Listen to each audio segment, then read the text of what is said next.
During her many encounters with grey extraterrestrials, Anne Witherspoon learnt a lot about their reasons for making contact with humans, but one astonishing statement stands out. She was told that they had been following genetic lines of our species since the ancient times of David and Solomon, that hers and other families were having their DNA tracked over time, going back generations over centuries.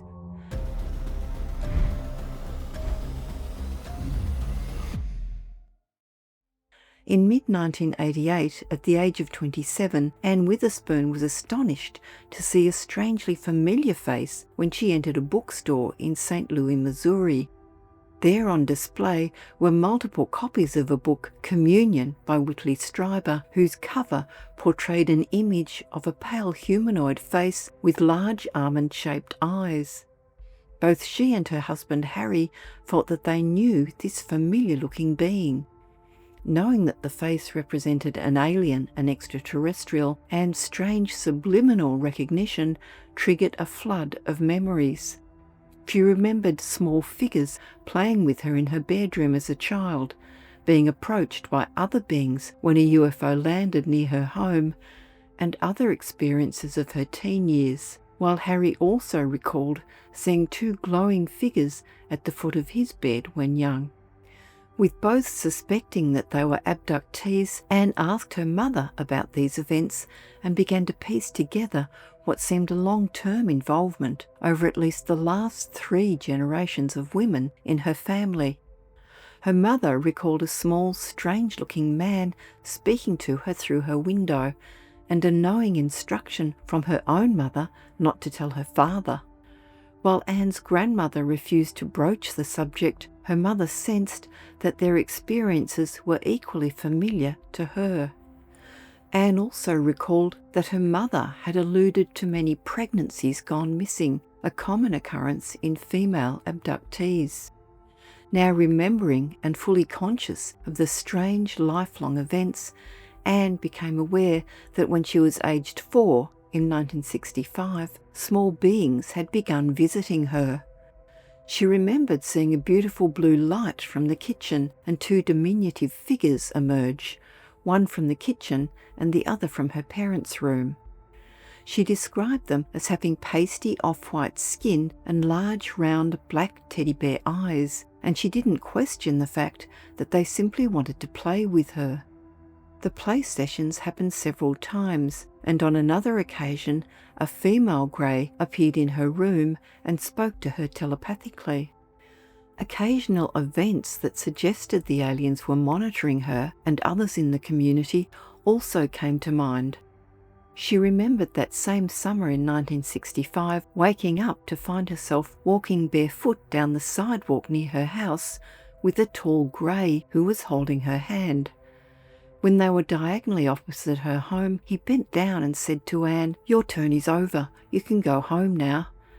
As she approached her house, she turned to watch him disappear at the end of the street, but also saw, despite a low bright light, a long line of people standing there, as if perhaps waiting to be seen.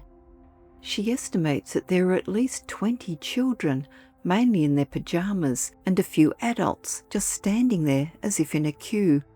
In Anne's first spontaneous memory of being on board a craft, she was about 5 or 6 years old and sitting inside a room where a group of smaller greys stood by the door and looked at a box on the floor. Her attention was drawn to a rectangular porthole ahead of her, where she was shocked to observe that they were underwater. They were passed by an object which resembled a submarine, with some kind of propulsion device underneath, travelling in the opposite direction. Anne uncovered multiple flashbacks in her memory banks, with recurring sightings of UFOs and their occupants. One powerful memory was of being on board a craft in 1969 at around the age of 8 years. Anne was pondering over the markings on a control panel when a kindly female grey explained that when an oval symbol reached a certain spot, that meant they were home, at their destination where they wanted to be.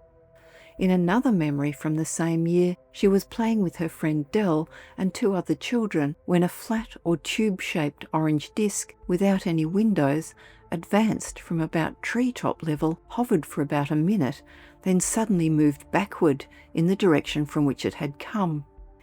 Even as a child, Anne knew that no human invention is able to do that. Her onboard encounters and sightings continued throughout her childhood, with other standout experiences occurring at ages 10 and 13. With adulthood, after qualifying as a nurse and marrying Harry, the nature of Anne's paranormal experiences changed, if anything, becoming more frightening. She had strange night episodes where she would wake up paralysed and with an awareness that some interloper was in the room.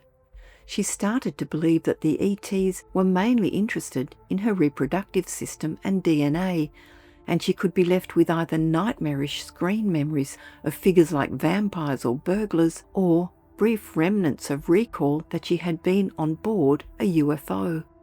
Further pieces of the puzzle as to what the ETs wanted and were doing fell into place when she met another female abductee on board a craft and was able to engage in a quick sharing of information. They were both sitting on a low, narrow bench, obviously not designed for human comfort, when the brief conversation took place. The other woman Anne described as tall with long brown hair, who casually mentioned to Anne that the ETs were tracking the genetics of her family. Anne replied, "Yeah, they're following the female line in my family too." Looking back, Anne found the exchange astonishing. She and the other woman were strangers to each other, but there they were in an alien craft, talking shop as she described it. Anne wasn't always fully conscious during her encounters, and sometimes memories of her recent UFO sightings would come rushing back as if released from a previous amnesia.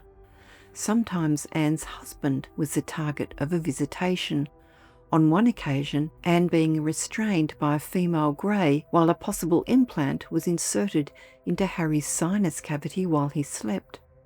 Possibly Anne's most profound, fully conscious encounter took place in December 2000.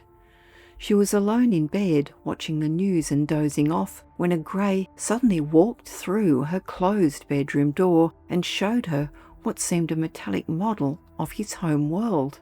He showed her 2 bronze-coloured coins with spiky markers, explaining that he came from a twin star system, one with 4 planets around a sun, the other with 5. He said that he was from the 4th planet on one side. He also carried a small plastic-looking tray with small bars across it. The Grey said that these were DNA, with 2 bars belonging to the ETs and the other 2 to the human species.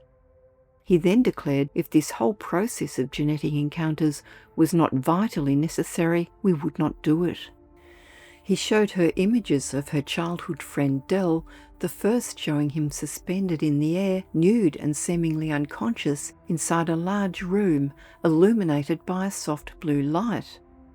The second image showed Dell with his family when the Grey explained that they were also following Dell's genetic lines. The encounter became even stranger when the Grey held up a copy of Stryber's book Communion and said that everything in the book that related to the Grey ETs was true. Finally, he said that this visit to Anne would be their last for many years.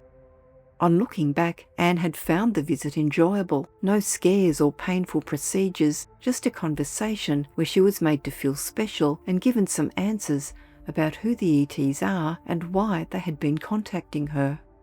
Anne and Harry are sadly no longer with us, but their experiences help us to learn a bit more about UFOs, their extraterrestrial occupants, and why they are visiting us.